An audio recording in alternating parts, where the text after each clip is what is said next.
안녕하세요. 저는 부산에 거주하고 있는 40대 평범한 워킹맘이랍니다. 워킹맘이라고 해서 직장에 다니는 건 아니고요. 집에서 프리랜서로 일을 하고 있습니다. 주로 번역을 맡는 일이라 아이들을 볼 수도 있고 시간대도 자유로워 꽤 만족하고 있지만 문제는 남편이 이런 저를 집에서 노는 여자로 인식한다는 점입니다. 분명 살림에 큰 도움이 되고 있음에도 불구하고 늘 집에 있으니 전업주부라고 명시하며 늘 저를 무시하는 게 문제인데요. 그럴 때마다 저의 든든한 아군인 아이들이 합심해서 남편을 몰아세우곤 해서 속상한 마음이 조금 가라앉기도 합니다. 결혼 전에 연애할 때야 남자들 하는 말이 다 그렇듯 피와 살도 내줄 것처럼 굴더니 결혼하고 아이를 낳고 난 뒤에는 슬슬 본색을 드러내기 시작한 남편은 10여 년 동안 변함이 없더군요. 직장 생활 나름 열심히 다니고 월급도 꼬박꼬박 갖다 주던 남편이 어느 날 월급 통장을 가져가 버리면서 저는 이 남자에게 심경의 변화가 생겼구나 싶었죠.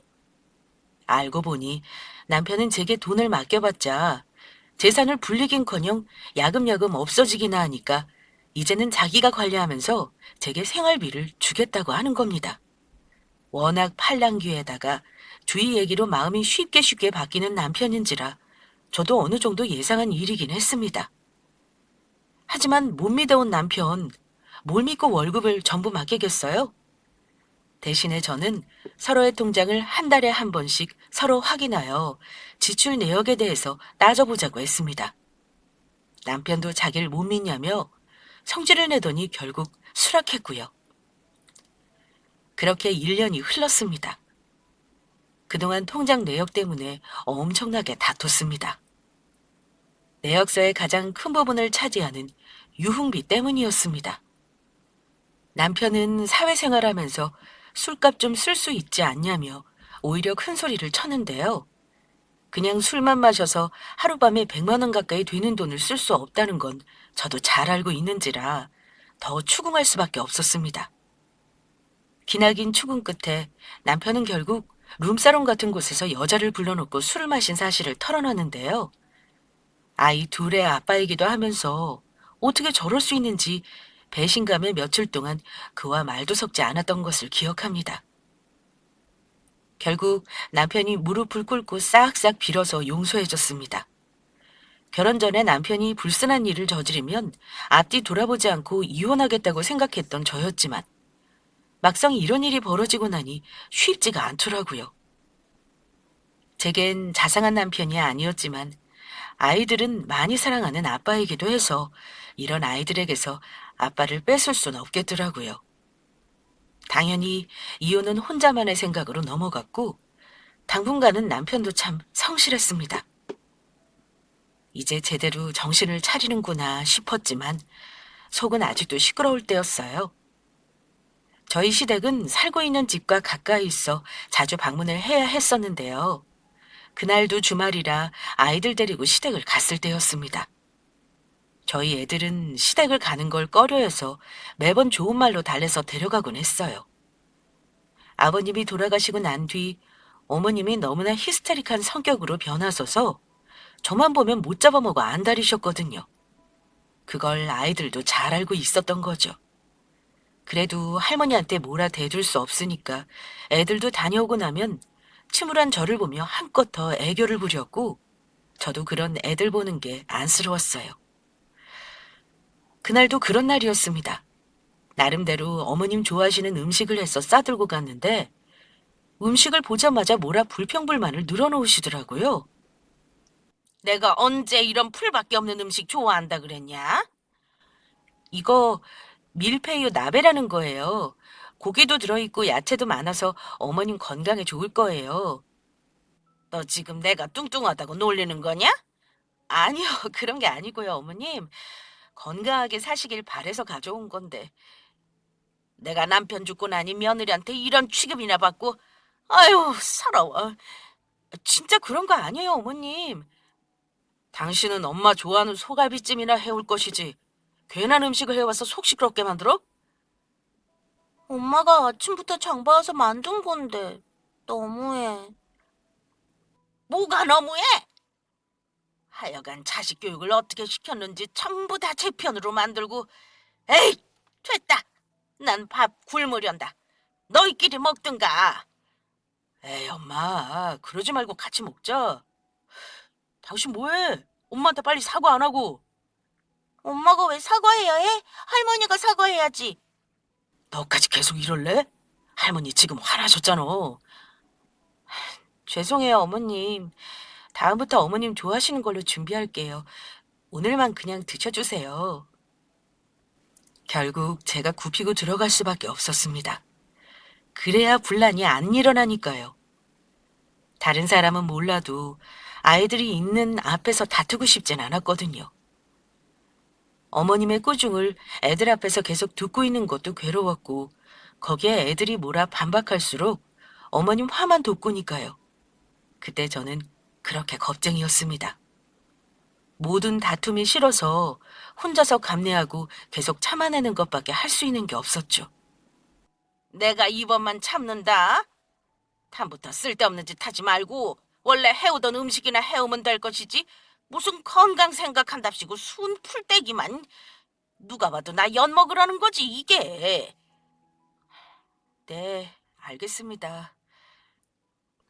그리고 너 우리 치안이가 갖다 주는 월급으로 대체 뭘 하는 거냐? 네? 뭘 하다뇨? 한 달에 30씩 주던 용돈도 20으로 깎아버리고. 내가 아무리 소일거리에서 벌이가 있다고는 하지만 이건 아니지 않냐? 치안이 월급으로 알뜰하게 잘 살 생각을 해야지. 어머님이 오해하고 계시는 게 있는데요. 이제 돈 관리는 이 사람. 쉿! 지금 무슨 소리를 하는 거야? 엄마, 집사람이 깜빡했나 보다. 당연히 30씩 드려야지. 더 드리지는 못할 망정 괜히 실수를 했네. 다음부턴 이런 일 없을 거야. 그러니까 화 풀어. 내가 너 마음에 드는 거 하나 없는데 그래도 딸 하나 아들 하나 낳아서 그냥 봐주는 건 줄이나 알아. 그래, 엄마가 봐줘야지 어쩌겠어. 집에서 하는 일이라곤 애들 키우는 것밖에 없는데 그마저도 못하면 큰일이지. 무슨 말을 그렇게 해? 쉿! 애들 있는데 또 큰 소리 낼 거야? 우리 평화롭게 밥 좀 먹자, 밥. 남편 말에 진짜 화가 머리끝까지 났는데 참을 수밖에 없었습니다. 식사를 하는 둥 마는 둥 하고 집으로 돌아와 아이들을 씻기고 재운 뒤에야 저는 남편과 대화를 나눌 수 있었어요. 남편은 제가 무슨 말을 할지 뻔하게 예상이 되는지 피곤하다며 일찍 자리에 눕는 거 있죠? 저는 오늘은 꼭 얘기를 해야 한다며 남편을 흔들어 앉혔습니다. 왜 아까 어머님 앞에서 거짓말한 거야? 당신이 돈 관리하고 있는 거 맞잖아. 그리고 어머님 용돈 줄인 건 나도 몰랐던 사실이고. 야, 그럼 거기서 내가 관리하고 있다고 말할까? 그럼 엄마 마음이 얼마나 안 좋겠어. 며느리가 했다고 하면 그냥 실수한 게 되는데 아들이 했다고 하면 억장이 무너지시지. 넌 그렇게 우리 엄마를 모르냐? 그렇다고 그런 거짓말을 해? 내 속이 문드러지는 건 생각 안 해? 너야 워낙 이골이 났으니까 한 귀로 듣고 한 귀로 흘리면 되지. 뭐? 그거 말이라고 해? 다른 것도 아니고 엄마가 돈 아껴 쓰라고 한 얘긴데 그냥 그러려니 하면 되잖아. 그러려니 하라고? 마음에 드는 거 하나 없는 집에서 노는 옆에 내 얘기를 듣고도 참으라는 거야? 당신이나 어머님, 내가 집에서 살림만 하는 줄 아는데 애 둘 키우며 당신이 도와주는 거 하나 없이 독박 육아하는 것만 해도 힘든데 집에서 일까지 하는 나보고 논다고? 진짜 그 얘기 들을 때마다 얼마나 서운한지 알아? 솔직히 내가 안 벌면 우리 생활비 매번 구멍 나는 거 알아 몰라? 알지. 누가 모르냐? 그래도 솔직히 내가 버는 게 더 많잖아. 그건 사실이잖아. 그럼 너도 나가서 나보다 더 많이 벌어오던가. 진짜 유치해서 무슨 말을 못하겠네. 그럼 하지 말고 그냥 자. 아침에 일찍 출근해야 해서 피곤하니까. 어머님 용돈 줄인 이유가 뭔데? 설마 돈 허튼 데다 쓰는 거 아니겠지? 지지난달부터 통장 내역도 안 보여주고 있잖아. 허튼 데에다 쓰긴 뭘? 내가 어디 그럴 놈이냐? 하루 종일 우리 가족 먹여 살리느라 뼈 빠지게 일하는 건 생각도 안 하고. 그래? 그럼 지금 통장 내역 좀 보여줘. 잘 밤에 뭘 보여줘. 다음에 보여줄게. 사람 귀찮게 하지 말고 좀 자라. 내일 새벽까지 출근해야 한다고. 남편은 오히려 화를 내고 침대에 누워 이불을 머리 끝까지 덮더군요. 이상했습니다. 방귀 낀 놈이 성낸다고 딱 그 짝 같았거든요. 그리고 얼마 되지 않아 사건의 전말은 드러나고 말았습니다. 남편의 통장을 몰래 발견한 제가 은행으로 달려가 통장 정리를 해봤거든요. 글쎄, 잔고가 하나도 없는 겁니다. 어이가 없어서 말도 안 나오더라고요. 도대체 그 많은 돈은 다 어떻게 했는지 생각하고 싶지도 않았습니다. 분명 얼마 전에 적금 만기가 되어 통장으로 이체를 했었을 텐데 어떻게 돈이 한 푼도 없을 수가 있을까요? 저는 통장을 들고 남편이 돌아오길 기다렸습니다. 새벽 2시 남편이 거나하게 취해서 들어오더군요. 제겐 비틀거리는 남편의 얼굴은 보이지 않았습니다. 단지 돈의 행방이 궁금했을 뿐이었죠. 아이들 어릴 때부터 잠 못 자고 마감시를 맞춰서 일을 해서 벌어온 돈이 하루아침에 사라져버렸을 수도 있다는 생각을 하니 눈앞이 캄캄하더라고요. 저는 남편의 얼굴 앞에 통장을 들이댔습니다. 취해서 눈을 꿈뻑거리며 남편이 되묻더군요. 아이씨, 이게 뭐야? 가서 꿀물이나 좀 타와봐. 꿀물? 꿀물 좋아하시네. 이거 빨리 설명해. 도대체 뭘 설명하라고? 뭐야, 이거 내 통장이잖아. 이걸 어디서 발견한 거야? 당신이 하도 꽁꽁 숨기니까 뭔가 있다 싶어서 찾아봤지. 근데 여기 있던 돈 다 어디로 간 거야? 어디로 가긴 다른 데다 묶어놨지. 묶어놓다니? 어디다가? 왜 나한테 상의 한마디 없이 자기 멋대로 해? 내가 돈 관리하는 사람인데 뭘 일일이 보고를 다 해야 하냐? 하, 이것 때문에 따지려고 지금까지 기다린 거야? 어이없네. 그럼 내가 잠이 오게 생겼어? 이 돈이 어떤 돈인데? 어떤 돈이긴 내가 피땀 흘려 번 돈이지. 미쳤어? 여기 내 돈도 많이 들어가 있어. 당신이 돈 없다고 적금액 못 맞출 땐 오롯이 내 돈만 들어간 날도 많았고. 그런데 뭐? 당신 돈? 네 돈이 얼마나 들어갔다고 이 난리야, 이 난리긴. 어디에 묶어놨는지 빨리 털어봐. 나 이대로는 그냥 못 넘어가겠으니까. 아, 진짜 사람 귀찮게 하네. 아는 형이 좋은 투자권이 있다고 해서 거기다 묶어놨다. 한 1년만 기다리면 2배가 된다고 했으니까 보채지 말고 기다려. 투자권이라니? 당신 속은 건 아니지? 요즘 기획 부동산이니 뭐니 말 많은데 그런 데다 묶은 거 아니냐고. 야, 내가 그런 것도 안 알아보고 투자를 했겠냐? 너는 진짜 생각이 있는 애냐 없는 애냐? 남편 알길래 아주 우습게 알고 말이야. 아이, 나 오늘 피곤하니까 자고 있다 얘기해. 아니, 오늘 단판 짓고 자. 나 이대로는 참 못 잘 거니까. 그 형, 누군지 일단 연락처 좀 줘. 내가 연락해봐야겠으니까. 너 사람 쪽팔리게 이럴래? 쪽팔려? 지금 한두 푼 아닌 금액을 자기 멋대로 투자했으면서 뭐가 쪽팔려? 당장 못 내나? 아이씨, 진짜 짜증나게. 남편은 자기가 짜증내면 제가 그대로 물러설 줄 알았나 본데요. 저는 절대 그렇지 않습니다. 이 돈은 무슨 일이 있어도 지켜야 했기 때문이죠. 결국 연락처를 받아내고서야 잠이 들 수 있었습니다. 다음 날 아침에 눈을 뜨자마자 저는 형이라는 사람에게 전화를 걸었습니다. 하지만 아무리 전화를 걸어도 통화가 되지 않았습니다. 불안해지기 시작했습니다. 남편에게 연락해서 형이란 사람과 통화되냐고, 마지막 통화가 언제냐고 묻자 오히려 남편이 당황하더라고요. 큰돈을 맡겨놓고도 괜찮겠거니 안일하게 있었던 잘못이 이제야 터진 겁니다. 남편은 난리가 났습니다. 사무실로 찾아가서 어떻게든 돈을 돌려받으려고 해보기도 하고 그 형이란 사람에게 계속 연락을 시도했지만 소용이 없었습니다. 게다가 남편은 저 모르게 자신의 이름으로 대출까지 받은 상태더라고요. 적금 만기된 돈도 모자라 대출까지 받은 그 인간에게 더 이상 신뢰는 없었습니다. 남편은 그제야 자신의 잘못을 깨달았는지 싹싹 빌더군요. 하긴 지금 상황에서 저마저 없으면 이 인간은 금세 바닥까지 내려가겠죠. 이건 실수야. 내가 허튼 데다 쓴 게 아니라 사기당한 거잖아. 사기라고. 사기당했으면 무조건 용서해줘야 하는 거야? 부부란 게 뭐냐. 이럴 때 용서하고 같이 합심해서 위기를 극복해 나가는 게 부부잖아.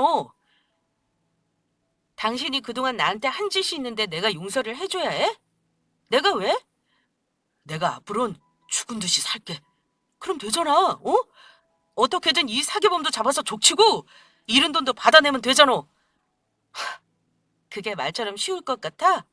그게 그렇게 쉬울 거였으면 세상에 사기범도 없고 사기당한 사람도 없겠지. 은희야, 내가 오죽하면 이러겠냐? 그럼 애들 두고 이혼하게? 너 아빠 없는 애들 만들고 싶어? 진짜 치사하다. 좀만 불리할 것 같으면 애들을 걸고 넘어져? 그러니까 나 좀 봐줘라. 내가 잘한다니까? 알았어. 그럼 유예기간을 둘게. 유예기간? 그건 또 무슨 소리야? 왜? 구속되고 징역형 날 때도 집행 유예가 있잖아. 집행기간에 사고 치면 더 크게 벌 받는 거 알지? 그러니까 나도 당신한테 유예기간을 주겠다는 거야. 앞으로 1년. 그 안에 또 사고 치면 다신 당신 안 봐. 뒤도 안 돌아보고 떠날 거야. 내가 무슨 범죄자냐? 유예기간은 무슨... 안 할 거야? 그럼 간도? 아니, 할 거야. 할게. 좋아. 그리고 또 하나 조건이 있어. 어머님 앞에서 무조건 내 편 들어. 그걸 어떻게 그러냐? 그럼 엄마가 가만히 있지 않을 텐데. 그럼 어머니께 다 말씀드리던지. 이 사실 엄마 알면 쓰러져. 그건 안 되지. 그럼 내 말 들어. 알았다, 알았어. 너 하라는 대로 할 테니까 엄마한테 말하지 마. 아주 효자 나셨다. 나셨어.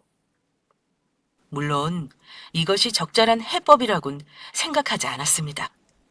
뒤도 돌아보지 말고 이혼이 답이라는 것도 잘 알고 있었고요.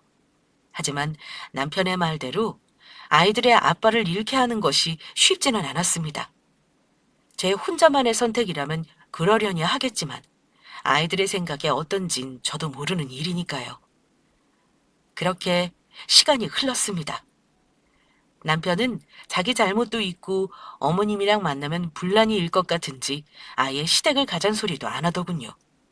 어머님에게 걸려오는 전화도 받지 말라고 했습니다. 저는 한결 편해진 마음이 되었죠. 하지만 남편이 날린 돈과 대출금을 생각하면 불쑥 화가 치받기도 했어요. 그러던 어느 날 좋은 소식이 들려왔습니다. 제 친정이 제주도라 자주 찾아뵙질 못해서 늘 마음의 짐처럼 남아있는데 어느 날 엄마에게서 연락이 온 거예요. 그러면서 서울로 이사를 가게 됐다지 뭡니까? 제가 태어난 곳도 제주라 부모님은 제주도 토박이었는데 갑작스런 이사가 전 놀라웠죠.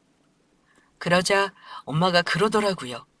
나이가 들수록 서울 근처에 살아야겠다면서 건강 때문이라도 검진도 받고 내 옆에 살고 싶다고 하셨죠. 전 너무 기뻤습니다. 일단 엄마가 저희 집 근처로 거주지를 알아보러 올라오신다고 하셔서 진짜 버선발로 마중을 나갔습니다. 오랜만에 엄마와 만나 밥도 먹고 많은 대화를 나눴어요. 무엇보다 엄마가 서울로 올라가게 된 계기를 직접 들을 수 있었죠. 근데 서울 집값이 한두 푼이 아니더라. 당연하지. 근데 엄마 괜찮겠어? 나라도 보태줄 수 있으면 좋겠는데. 얼마 전에 윤서방이 사고를 하나 쳐서. 에? 사고라니? 그게 무슨 소리냐? 부동산 사기 당했지 뭐야. 그것 때문에 모아둔 적금도 날아가고 대출도 갚느라 힘들어. 그것만 아니더라도 내가 도움을 줄 수 있을 텐데. 아이고, 너 괜찮니? 괜찮아. 사실을 알고 바로 이혼할까 싶기도 했지만 애들 때문에 쉽지가 않더라고. 은희야, 네 인생의 가장 중요한 걸 결정할 때는 다른 누구도 아닌 너부터 생각하길 바래.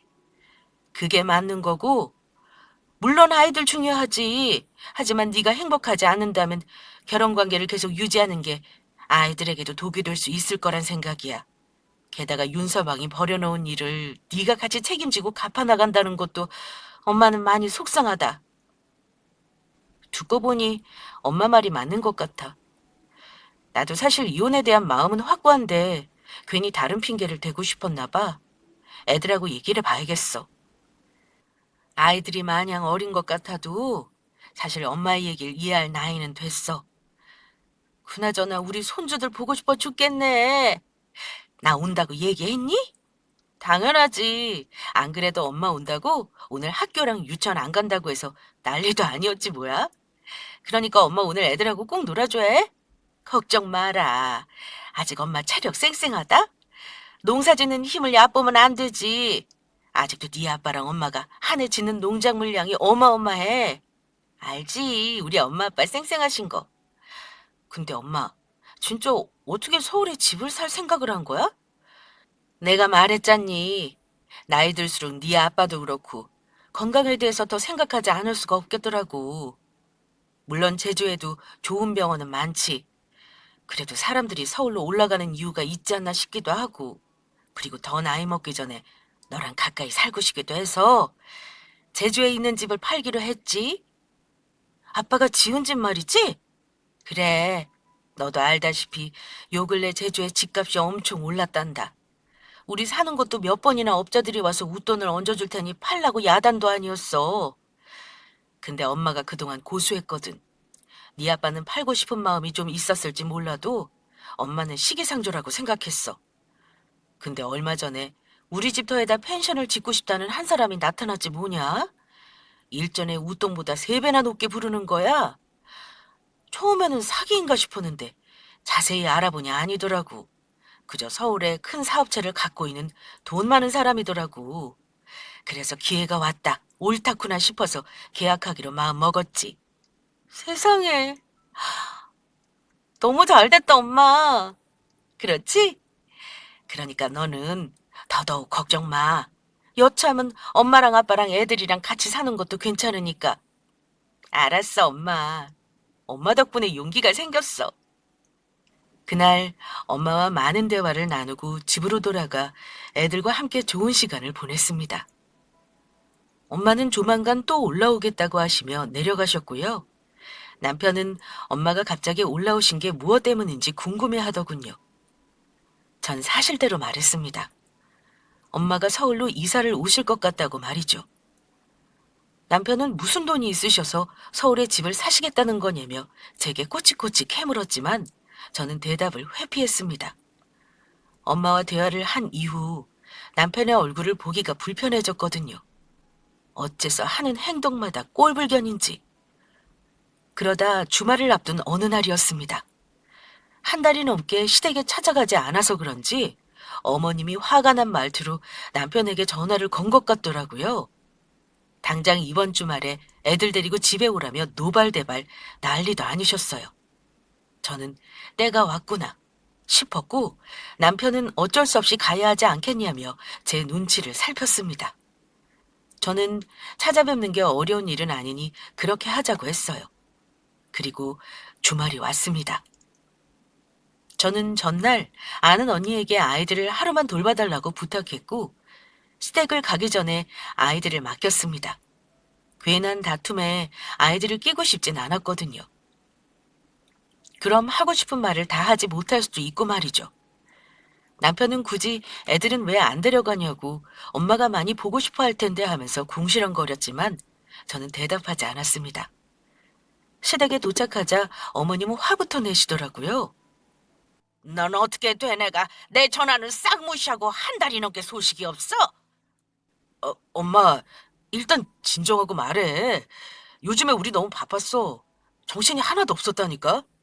바쁘면 네가 바쁘지 집에서 노는 애가 뭐가 바쁘니? 은희도 집에서 일하잖아. 애들 둘 보는 것도 여간 힘든 게 아니더라고. 뭐? 너 지금 얘 편 드는 거냐? 꼴도 보기 싫다. 그리고 애들은 왜 안 데려왔어? 어머님이 이렇게 나오실 게 뻔해서요. 뭐? 아유, 당신은 또 왜 그래? 일단 앉자. 앉아서 우리 맛있는 거 먹고. 엄마, 치킨 좋아하지? 치킨 시킬까? 내가 아까 오는 길에 봤는데 여기 앞 사거리에 맛있는 치킨집 오픈했더라. 거기 시키자. 웬 치킨? 너 설마 음식도 안 해왔냐? 너 진짜 뭐 잘못 먹은 거 아니고? 얘가 왜 이래? 제가 음식 해오는 게 당연한 건가요? 예? 말하는 것 좀 보게. 지금 뭐라고 하는 거니? 해오려고 했지. 해오려고 했는데 같이 장 보러 가니까 고기가 영 상태가 별로더라고. 내가 그래서 그냥 시켜 먹자 했어. 다음에 해올 거야. 걱정하지 마. 지안이 넌 왜 얘 편을 드는 거냐? 평소 같지 않게? 편은 무슨... 난 누구 편도 아니야. 알잖아. 내 배 아파 낳은 자식인데 네가 내 편이어야지. 누구 편이야 그럼? 알았어. 엄마 편 할게. 엄마 편. 남편은 예상대로 쩔쩔매고 있었습니다. 치킨을 시키고 배달을 오자마자 득달같이 달려나가 치킨을 받아들고는 세팅을 하면서 부산스럽게 말하더라고요. 와, 진짜 맛있겠다. 그치? 엄마, 여기 닭다리. 뭐 맛은 있어 보이네. 아 참, 장모님이랑 장인어른 서울로 이사 오신다네? 에? 그게 무슨 소리야? 제주도에서 농사 짓고 사시던 분들이 여기로 이사를 온다고? 나도 잘 모르겠는데 얼마 전에 서울 올라오셔서 집 보시고 가셨어. 맞아요. 저희 부모님 얼마 뒤에 저희 사는 곳 근처로 이사 오시기로 하셨어요. 아니, 시골에서 농사만 지는 양반들이 무슨 돈이 있어서? 나도 그게 궁금하긴 한데 은희가 말을 안 해줘서 잘 모르겠네. 설마 아니 그 돈 다 지안이 돈 아니야? 갑자기 흥분하신 어머님이 닭다리를 던져버리곤 벌떡 일어나셨습니다. 그리고 눈에 쌍심지를 켜시고는 저를 노려보시더군요. 내 아들 돈 얼마나 빼돌렸으면 서울에 집을 사? 아니 그게 아니라 엄마. 뭐라고요? 돈을 빼돌려요? 제대로 알지도 못하시면서 무슨 말을 그렇게 하세요? 내가 틀린 말 했냐? 아니면 그 돈이 다 어디서 나겠냐? 우리 지안이 돈 아니면 그게 나오겠냐고? 어쩐지 얼마 전부터 용돈도 싹 끊어버리더만 다 이유가 있었구나. 저기요, 어머님. 지금 큰 오해를 하고 계시는데요. 오해는 무슨 오해? 내가 당장 사돈한테 연락을 하던가 해야지. 엄마 조금만 뒤져가고. 진정? 넌 진정하게 생겼어? 다른 것도 아니고 네 돈을 다 갖다 쓰게 생겼는데 어떻게 가만히 있을 수가 있냐 이거야. 그러게요. 전 진짜 호구였나 봐요. 지한 씨가 제 돈 다 갖다 써도 입 다물고 있었으니까. 뭐? 그건 또 무슨 소리야?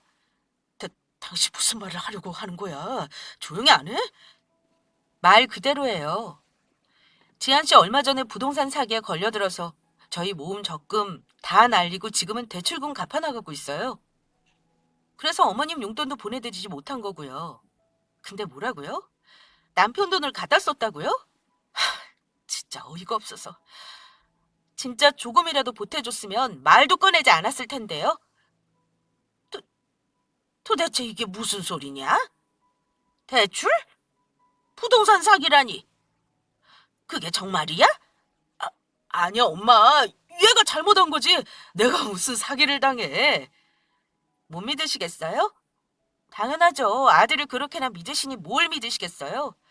그동안 돈 관리도 지한 씨가 다 해왔는데 지한 씨가 돈 관리하면서부터 어머님 용돈도 적게 드리고 생활비도 자꾸 구멍 나더라고요. 왜 그런가 싶었는데 이게 다 출처도 없는 투자를 하는 바람에 이 사달이 났고요. 저는 가방에서 통장을 꺼내 어머님 앞에 내밀었습니다. 통장 내역에는 남편의 월급이 찍힘과 동시에 대출금으로 꼬박꼬박 나가고 있는 내역서가 찍혀 있었죠. 통장 내역을 훑어 내려가던 어머님의 얼굴이 새하얗게 질리더군요.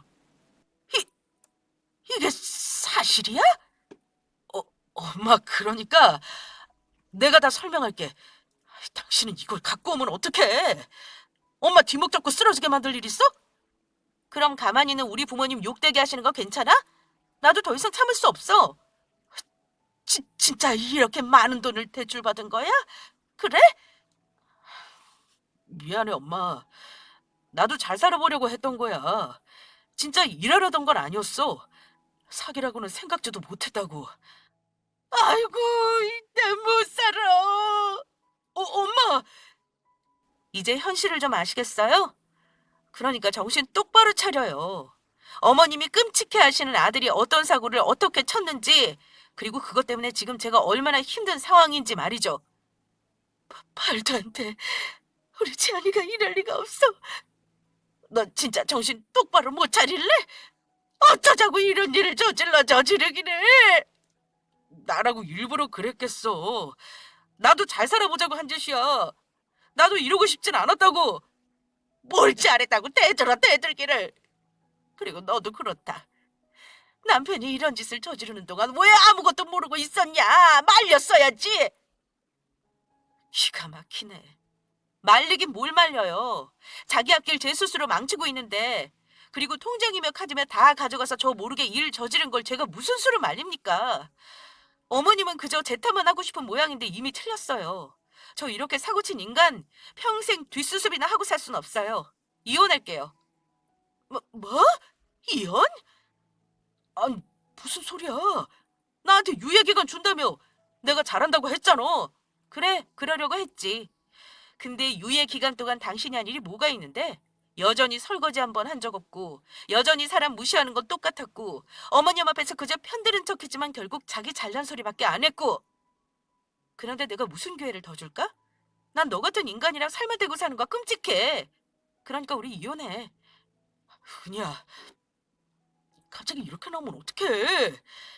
나 나름대로 최선을 다했다고. 내 월급 꼬박꼬박 갖다 바쳤잖아. 다 대출금 이자로 나가는 그 쥐꼬리 많은 월급 말이지? 그것도 월급이라면 월급이긴 하겠다. 아, 아니, 이혼은 안 된다. 내 사전에 이혼은 없어. 누구 맘대로 이혼을 한단 소리냐. 어머님 이혼이 아니라 저희 이혼을 말하는 겁니다. 그리고 성인인 이상 서로 합의하에 이혼을 할 수 있다는 건 유치원생도 아는 걸 텐데요. 합의를 해주지 않는다면 소송에 들어갈 수밖에 없고요. 애들이 있잖아. 너 애들 아빠 없이 사는 거 못 보겠다고 했잖아. 그래서 이혼 보류한 거잖아. 내 말이 틀려? 이대로 이혼하면 우리 애들은 어떡하고? 그래, 나도 그렇게 생각했지. 아빠 없는 애들 너무 안 됐어서. 근데 애들이 그러더라. 엄마가 고통스러운 것보다는 아빠 없이 사는 게 낫겠다고. 그 어린 애들도 그런 생각을 할 줄 알더라고. 내가 그 말을 듣는데 진짜 심장이 무너져 내리더라. 당신은 아빠로서 애들한테 뭘 해줬니? 고통받게 더 줬어? 당신은 아빠 자격도 없는 인간이야. 그러니까 앞으로 평생 후회하면서 살아. 이럴 수는 없어. 그리고 어머님이 크게 오해하시는 저희 부모님 서울집이요. 저희 부모님이 떳떳하게 번 돈으로 오시는 겁니다. 제주도에 거주하고 계시는 집값이 엄청 올랐다네요. 덕분에 꽤 좋은 아파트를 마련할 수 있을 것 같아요. 그러니까 괜한 오해는 하지 말아주세요. 저희 부모님이 들으면 얼마나 서운하시겠어요? 사위한테 돈 한 푼 받아본 적 없으신 분들인데요. 뭐라고? 집값이 올라? 요즘 제주도 땅값이 올랐다고 하긴 하더만 도대체 얼마나 올랐길래? 그건 당신이 알 필요 없고, 이젠 얘기 다 끝났으니 하루빨리 우리 이혼 서류에 도장 찍어주길 바래. 잠깐만 은희야. 또 할 말이 남았니? 비록 우리가 결혼하고 사는 내내 다투긴 했어도 이건 아니지. 이렇게 헤어지는 건 말도 안 돼. 나 딱 한 번 실수한 거야. 내가 막말로 바람이 난 것도 아니잖아. 도박을 한 것도 아니고. 근데 이혼을 하자니 이건 너무 억울하잖아. 뭐가 억울해?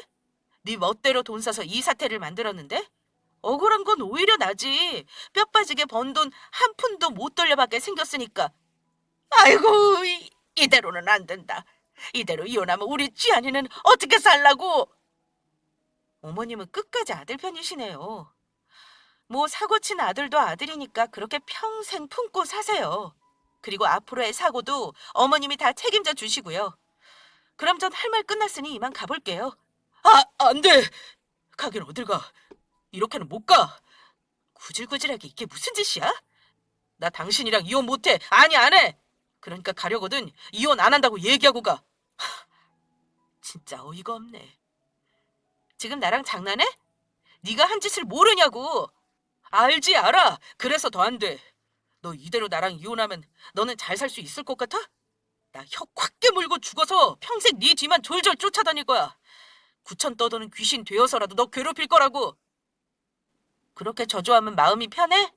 그럼 마음껏 해. 나는 상관없으니까. 은희야, 제발. 네 벌이 없이 내가 그 많은 돈을 어떻게 갚아? 그럼 나 평생 비자 호덕이다 죽어. 게다가 애들 양육비도 못 줄 수도 있어. 이거 협박 아니라 진짜야.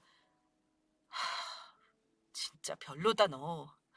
하다못해 애들 키울 때 드는 양육비 가지고 그러는 거니? 네가 그러고도 아빠야? 그래, 주지 마. 그럼 네가 갖고 있는 친권도 전부 박탈시켜버릴 테니까. 아이고, 우린 이제 망했네, 망했어. 갑자기 어머님이 울음을 터뜨리시더라고요.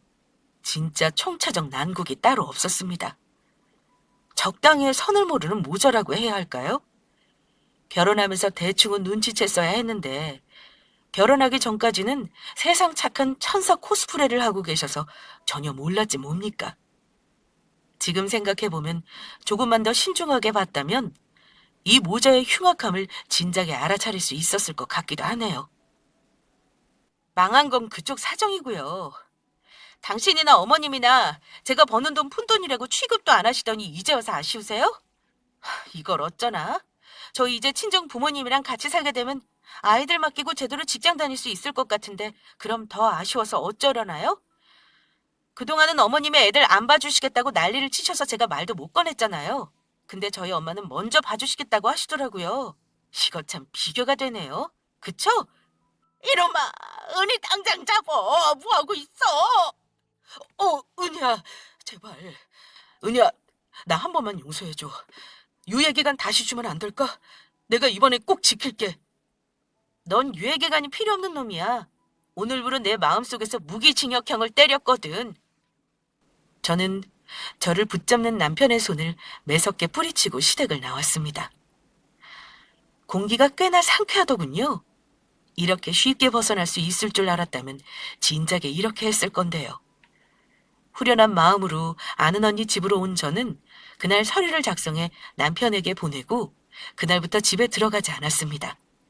한 공간에 있으면 남편이 어떤 술수를 부릴지도 모른다는 염려 때문에요.